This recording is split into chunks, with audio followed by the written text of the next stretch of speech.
সকালে ঘুম থেকে উঠে কিন্তু আমি ঘরবাড়ি সব ঝাড় দিয়ে বিছানাটাও এখন তুলে নিয়েছি। আর সোনা কিন্তু পরিষ্কার বিছানার চাদর পাতা দেখলেই ওকে আগে তুলতে হবে খাটে, না হলে হবে না। এখন ও সব এলোমেলো করবে।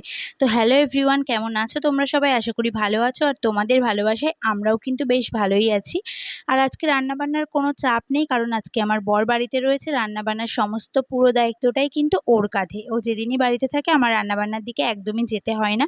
ও ওদিকে রান্নাবান্না করতে থাক, আর আমি এদিকে ছেলেকে সামলে বাদবাকি ঘর মোছা, ঘর ঝাড় দেওয়া, জামাকাপড় কাচা, মেলা সব কাজই আমাকে বাদবাকিগুলো করতে হবে।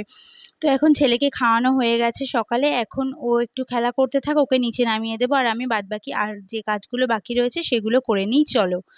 আর এটা কিন্তু কালকের ভিডিও, আমি কালকের ভিডিওটা করে রেখেছিলাম, আজকেই আপলোড করব। আর এদিকে চলো দেখি আমার বর কি রান্না করছে। এখানে কিন্তু আজকে হবে চিকেন। আর আমাদের বাড়িতে কিন্তু মাছ, মাংস, নিরামিষ যেটাই যা বলো না কেন সকালে একবার রান্না হয়। মানে যেদিন যেদিন আমার বর বাড়িতে থাকে সেটাই কিন্তু ৩ বেলা খাওয়া হবে। আর আজকে আবার রাতে একটা নেমন্তন্ন আছে জন্মদিনের আমার আর আমার ছেলের। তো সেখানেও যাওয়ার মানে ইচ্ছা আছে। তো এদিকে দেখো ভাত হয়ে গেছে, আর ওখানে কড়াইতে তো চিকেনটা হচ্ছে, আর এখানে মাছের তেল দিয়ে হয়েছে তোমার পুঁই শাক। তো আমার বর কিন্তু চিকেন অতটাও ভালোবাসে না, ও কিন্তু চিকেন খাবে না, ও হচ্ছে কষা মাংসটাই খাবে।